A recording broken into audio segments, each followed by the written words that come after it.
Ahmedabad municipal corporation દ્વારા આજે ચંડોળા વિસ્તારમાં ડિમોલેશનની સૌથી મોટી કાર્યવાહી હાથ ધરવામાં આવી છે।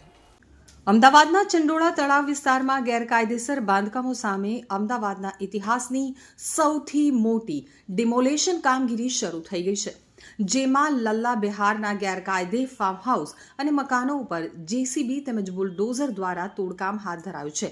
1000થી વધુ પોલીસ કર્મીઓના મોટા કાફલાએ સમગ્ર વિસ્તારને કોર્ડન કરી લીધો છે।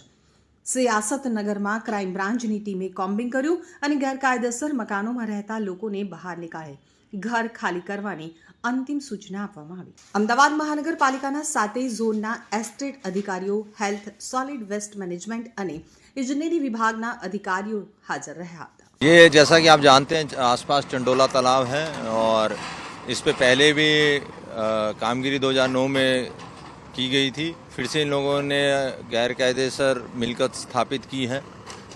अभी एएमसी ने जो सर्वे किया उसमें पाया है कि इन्होंने जो तालाब की ज़मीन है, जो सरकारी ज़मीन है, उस पर मिट्टी डाल के झोपड़े बनाए हैं और एक उन्हीं के द्वारा ये आज डिमोलिशन की कामगिरी की जा रही है। पुलिस ताकि जान हानि ना हो और कोई लॉ एंड ऑर्डर स्थिति ना उत्पन्न हो, उसको ध्यान में लेके पुलिस बंदोबस्त रखा गया। अभी तक 50 जितनी टीम काम कर रही हैं और उनके साथ मैं मानता हूं कि 2000 जितनी पुलिस इस पे काम कर रही है।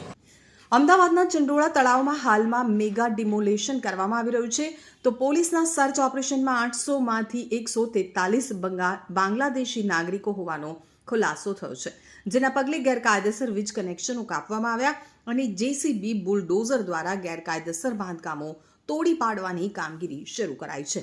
ગૃહ વિભાગના આદેશ અનુસાર આજે પણ આ વિસ્તારમાં તંત્ર દ્વારા કડક કાર્યવાહી ચાલુ રહેશે, જેનો ઉદ્દેશ્ય ગેરકાયદેસર વસવાટ અને બાંધકામોને સંપૂર્ણપણે નાબૂદ કરવાનો છે।